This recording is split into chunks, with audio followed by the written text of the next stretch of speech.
A continuación, Este Oeste.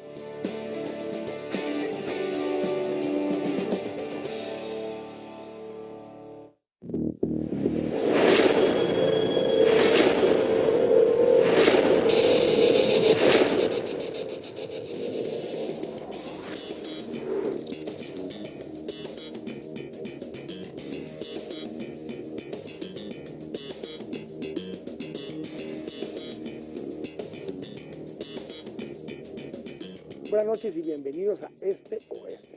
Hoy vamos a compartir acerca de dos temas diferentes, polémicos, que muchas veces no se discuten abiertamente en Guatemala, pero tanto la Asamblea de la OEA recientemente que se llevó a cabo en Guatemala, como un caso paradigmático, emblemático que hubo en El Salvador, en este caso de una mujer, Beatriz, en El Salvador, pusieron este tema, esos dos temas sobre la mesa. Y vamos a partir de esto en dos grandes segmentos. En los primeros dos segmentos conversaremos acerca del tema de la terminación temprana de embarazos o abortos con dos expertos en dos materias diferentes, con Priscila Guerra, quien es abogada y asesora de personas, familias y asociaciones civiles en temas de derechos de familia. Buenas noches, bienvenida. Buenas noches, gracias por el placer. Y nos acompaña también Romeo Menéndez, quien es ginecólogo y consultor también en salud sexual y reproductiva. Buenas noches, bienvenido. Buenas noches, muchas gracias. Vamos a conversar un poquito acerca del tema, el primer tema vamos a hablar acerca de terminación temprana de embarazos y le voy a pedir tal vez al doctor que nos ponga un poco en contexto, que nos explique qué significa el concepto tanto de aborto que se utiliza también como el tema de terminación temprana de embarazos desde el punto de vista médico. Sí, la Organización Mundial de la Salud define el aborto como la interrupción del embarazo antes de las 22 semanas de gestación, es decir, 5 meses equivalente. Esto en virtud de que a partir de los avances científicos y tecnológicos que se han dado en todo el mundo, se habla de lo que se llama el umbral de viabilidad, que es el tiempo en que un feto podría potencialmente sobrevivir fuera del útero materno. Entonces, dependiendo del avance tecnológico de los países, algunos han logrado sobrevivencias desde las 22 semanas y otros desde las 28 semanas. Entonces, la OMS define esa interrupción del embarazo como aborto antes de las 22 semanas, independientemente de las condiciones, si fue en condiciones de riesgo, si fue un aborto médicamente inducido, etcétera. O sea, hay una serie de clasificaciones en torno a ello, pero en todo caso la definición genérica ronda en torno a la edad gestacional. Una terminación del embarazo posterior a esas 22 semanas, pero previo a que pueda haber nacido el bebé. Ya se considera un parto prematuro, ¿verdad? Y por supuesto las probabilidades de sobrevida van a variar dependiendo de las condiciones sanitarias en las cuales sean atendidos esos niños. Esto asumiendo que lo que se buscaba en esa etapa era justamente que el bebé sobreviviera. Obviamente hay momentos en los que no necesariamente es eso el caso. Exacto, sí, por ejemplo, cuando hay anomalías incompatibles con la vida, como en el caso de la anencefalia, en que independientemente de la edad gestacional, aún llegando a término, el producto va a fallecer. Entonces, esas condiciones van a variar dependiendo de cada caso. Y de hecho, una de las principales causas de mortalidad neonatal son precisamente, y en Guatemala específicamente, la principal causa de mortalidad neonatal es la premadurez. Es decir, embarazos que no llegan al término deseado. Vamos a regresar a hablar de algunos temas médicos y además temas como los abortos terapéuticos y otros términos que han ido surgiendo, pero mientras tanto voy con Priscila, también Priscila, para que nos comparta un poco desde el punto de vista legal. ¿Qué es legal o qué no es legal dentro de las cosas médicas que nos acaba de explicar Romeo en este momento? Con muchísimo gusto. Pues bueno, para hablar de las leyes, en principio nos tenemos que enmarcar en que el derecho es un orden que tiene una estructura y una jerarquía, ¿verdad? Estamos enmarcados en un cuerpo normativo macro, ¿verdad? Las ideas madre de nuestra legislación están contenidas pues en nuestra Carta Magna o en la Constitución de la República. Los constituyentes tuvieron a bien establecer el principio de que la vida humana está protegida en Guatemala desde el momento de la concepción. Esto tiene bastantes razones de ser. En principio, médicamente hablando, el sustento científico disponible ya a la fecha es contundente en el sentido de que la vida humana empieza desde el momento de la concepción. Y como es imposible que haya un salto cualitativo de la persona. Es decir, que en un momento sea solo un producto y en el otro empiece a ser persona, ¿verdad?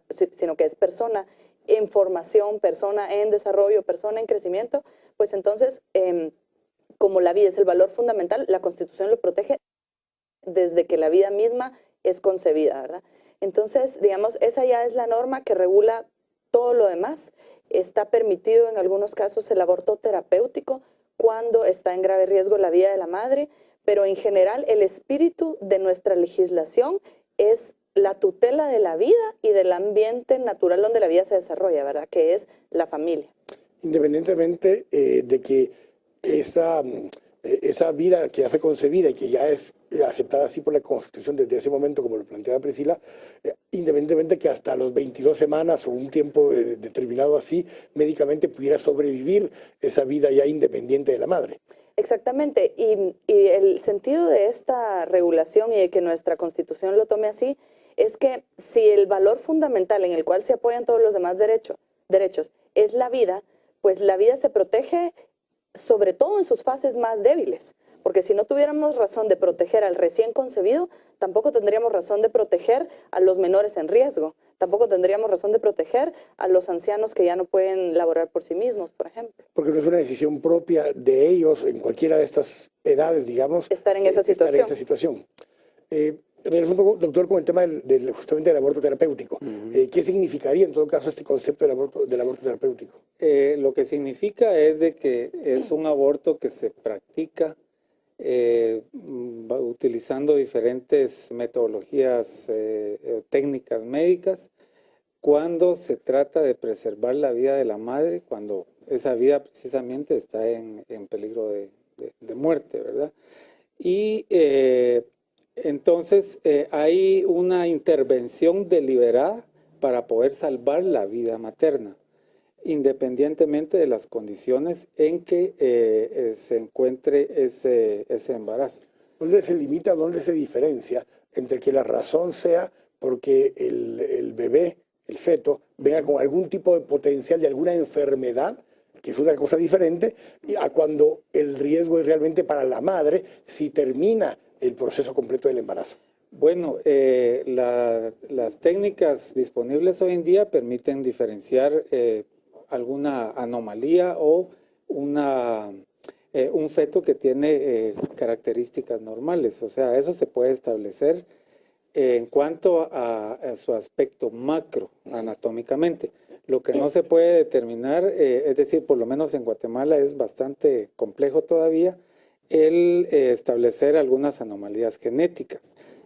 Obviamente en otros países hasta rutinariamente se hacen algún tipo de pruebas en los cuales se determina la condición genética del producto. Hacía la pregunta porque en principio lo que nos decía Priscila, el embarazo terapéutico que es, el aborto terapéutico que es permitido en Guatemala es simple y sencillamente o estrictamente cuando está en riesgo la vida de la madre, porque si entramos a estas consultas o a estos términos que decía el doctor, pues algún problema genético puede llegar a ser a que pues es hombre y quería mujer, o sea, lo planteo así de burdo porque hasta en eso podría llegar a considerarse que es como no es lo que yo quería o como tiene algún pequeño defecto que potencialmente va a traer el feto, entonces decido que no quiero el bebé en ese momento. Eso no es considerado un aborto terapéutico. Claro, de hecho, la Constitución, si fuera conteste, digamos, todo el sistema legal, no estaría permitido, porque aborto terapéutico significa para curar.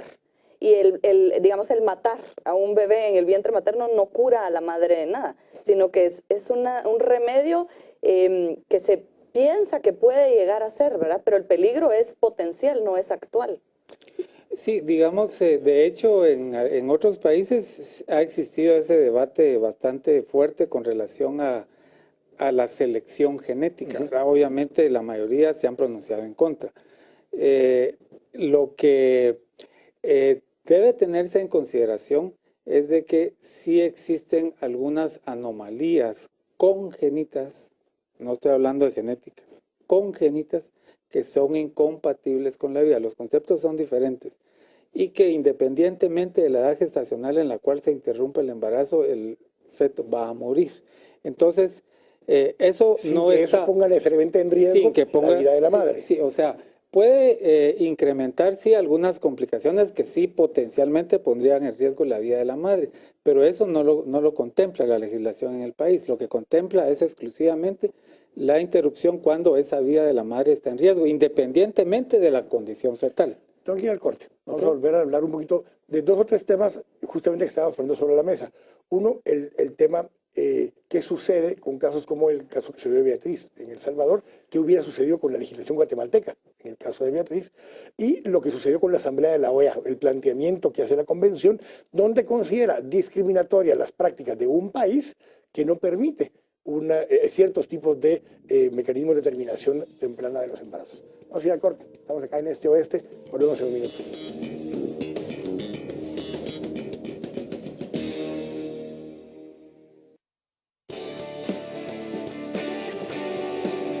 Estamos presentando Este Oeste.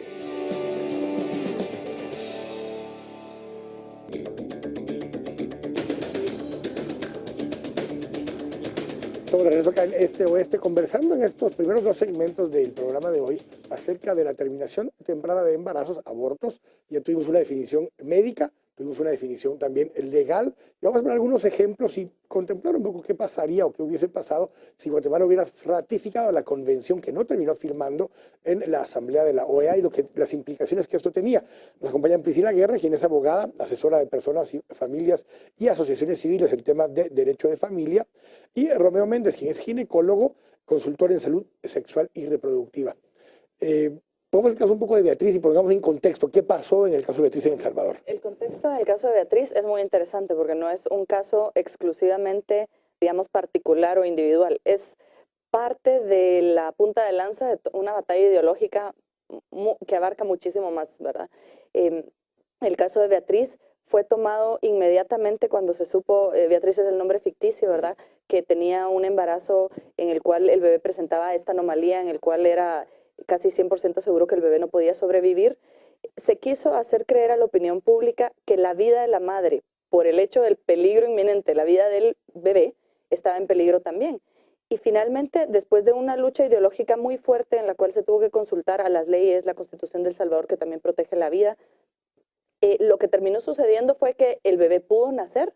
Se dijo en un inicio, pudo nacer mediante una cesárea. Se dijo en un inicio que la vida de Beatriz corría peligro, sin embargo se supo a las pocas horas que Beatriz estaba bien, estable, era su 3er parto, y la naturaleza funciona perfectamente bien. Cuando el bebé va a morir, la naturaleza misma hace que esto suceda. El bebé murió a las horas de haber nacido, no hubo la necesidad de convertir a la madre en victimaria del hijo, que de todas maneras iba a morir, y dejarla a ella para siempre, digamos, con ese trauma psicológico, ¿verdad? Que eso no se lo quita ningún procedimiento quirúrgico. Entonces, verdaderamente ahí es donde vemos, digamos, que hay agendas ideológicas que tratan de utilizar estos casos como para ir introduciendo en nuestros países, como pasó en el caso de la conferencia que acaba de suceder, introduciendo como a cuentagotas un poco esta mentalidad pro aborto, ¿verdad? Que ya no es una mentalidad pro mujer, sino es una mentalidad pro aborto. Yo sí quisiera agregar algo, porque no es exclusivamente en este caso la indicación de la interrupción del embarazo, la condición fetal. Ella tenía una enfermedad asociada al embarazo, un lupus eritematoso, que potencialmente sí podía provocarle la muerte, una descompensación que podía tener y que eso ponía en peligro su vida. Entonces, ¿Qué intervención médica hubiese ocurrido en vez de la cesárea? Una inducción del parto, o sea, un parto normal. Pero aquí viene otro aspecto médico del cual nadie o muy pocas personas lo han hablado. El producto tenía anencefalia. La anencefalia está asociada con otra patología del embarazo que se llama polihidramnios.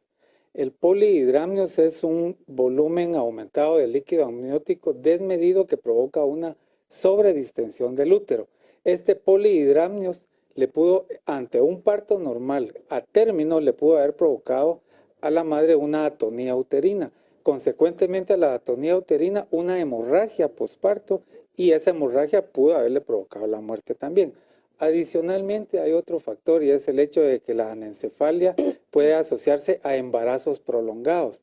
Entonces, a sabiendas la madre de que lleva en su vientre un producto sin cerebro que no sé, es decir, va a nacer en malas condiciones y llevarla a veces a embarazos, llevarlas a embarazos hasta de más de 9 meses, 10 meses. O sea, eso se convierte o se puede convertir en una alteración al estado de la salud mental de esta madre. ¿Cuántas semanas se dio la terminación de este embarazo? Bueno, creo que fue alrededor de las 28 semanas más o menos. Casi un término completo del embarazo. No, porque el embarazo llega a las 40 semanas. No me acuerdo, pero me refiero, no con lo completo, perdón, un término en el que ya de alguna forma es más viable. de 6 meses, no, son Sí. 6 meses y Sí, medio. podría ser viable el producto, ¿verdad?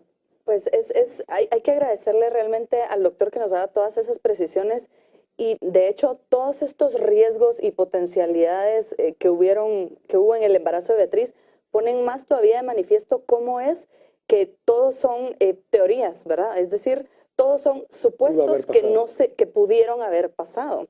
Pero de hecho Beatriz, a pesar de todo esto y a pesar de haber tenido una cesárea, o sea, que no se le indujo ningún parto prematuro, no fue un aborto, Beatriz sobrevivió. O sea, aquí lo que vemos es que si vamos a hacer contestes con la protección a la vida, tenemos que ser contestes de tajo. Es decir, no se le puede obligar a la mujer o llevarla psicológicamente presionada por la situación que está viviendo a hacerle creer que su vida solo se va a salvar si ella incurre en un aborto, pues. Porque como decíamos, todos son supuestos. Hay muchas personas que mueren en un parto completamente normal, sin ninguna complicación. O sin conocimiento de una condición preexistente que pudieran haber tenido. Hay muchas mujeres sanas que tienen un hijo, su primer hijo a los 25 años y en el parto algo pasa y se mueren. Y entonces, si hubiéramos podido prever ese riesgo, siempre hay un riesgo de mortalidad de la madre por cualquier razón. Entonces no podríamos, digamos, legitimar ni en esas situaciones extremas el tomar la vida violentamente de la criatura, ¿verdad? Sí, yo sí quiero aclarar en este sentido de que obviamente Beatriz está bien, la condición está bien, porque no se llegó a tener todas las condiciones que podían haber puesto en mayor riesgo su vida. Es decir, se actuó en un momento, diríamos, oportuno para evitarle todas esas complicaciones. Entonces, claro que se actúa bajo supuestos, y tampoco se le obliga a nadie, porque en este caso quien tiene que tomar la decisión es la propia mujer, en el sentido de que siempre y cuando esté de acuerdo con la ley. Siempre esté de acuerdo con la ley del país, porque lo que está en juego es la vida de ella, ¿verdad? Y entonces yo creo que a nadie se le puede condenar a decirle, mire, usted tiene que aguantarse y arriesgarse a morir porque así le toca. ¿Verdad? Esa es parte de la discusión que hay justamente en parte del tema de la convención que no firmó, no ratificó Guatemala en esta situación. Hablemos un poquito más de eso. Se había introducido en la agenda de uno de los documentos que se pretendía que los estados firmaran, enmarcado en los supuestos de la Convención de Belém do Pará, que habla de los derechos de la mujer y habla de los derechos sexuales y reproductivos, y ahí el órgano de seguimiento de esa convención había adicionado un pequeño texto donde decía que incluso las mujeres tenían que tener acceso a la interrupción legal del embarazo. En cualquier momento. Así llanamente lo decía, ¿verdad? Entonces, como le digo, ahí es donde se quiso introducir en el país, mediante una agenda determinada, la legalización del aborto. O sea, quería entrar como por la puerta de atrás, y gracias a Dios las personas que estuvieron representando a Guatemala en la convención se dieron cuenta que era una flagrante, digamos, violación a nuestras leyes y a nuestros principios.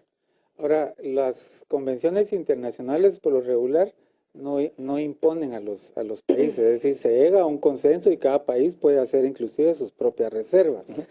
Gracias a Dios, como sucedió. Sí, ahora, de hecho, realmente a mi criterio no había necesidad de hacer ningún tipo de reserva porque se estaba hablando específicamente del aborto terapéutico, a que los estados consideraran el aborto terapéutico para evitar precisamente esa situación de muertes maternas provocadas por un riesgo. Y en este caso, el aborto terapéutico ya está contemplado en la legislación del país. El texto era amplio. El texto de la convención que yo tuve en mis manos decía la interrupción legal del embarazo. Guatemala está en esa categorización grado 1 en la que prácticamente, igual que El Salvador y la mayoría de países de América Latina, en esa categoría en la que o está absolutamente prohibido o se admite ante peligro inminente a la vida de la madre. Y de hecho tampoco las convenciones pueden obligar a los países a adoptar una decisión, en este caso, de una liberalización o despenalización del aborto. El hecho es que esto, pues al final Guatemala no firmó la convención, ni siquiera lo firmó con reserva. No la firmó Este en documento completo. no fue Y suscrito. fue una declaración muy contundente, primero del presidente, previo a que incluso se discutiera todo esto, pero luego en la explicación que dio el canciller fue muy claro y contundente, textualmente citando la Constitución y hablando de que en el país se reconoce la vida desde la concepción. Fue muy tajante, satisfechos con esa posición que asumió el gobierno en esa situación. Pues fue una posición muy valiente, la verdad es que la sociedad civil lo agradece, eso sí, pues no basta, ¿verdad? Porque digamos esta lucha es una lucha de ideas, en realidad es una lucha de fuerzas ideológicas que ahorita está empezando, sí, ahorita está empezando, pero hay toda una maquinaria en torno a esto que va a seguir tratando de que los países que no hemos aceptado el aborto en nuestra legislación lo lleguemos a adoptar eventualmente, ¿verdad? Entonces ahorita viene la firma en Nueva York, van a haber más convenciones de la OEA y la sociedad civil ante este hecho se despertó.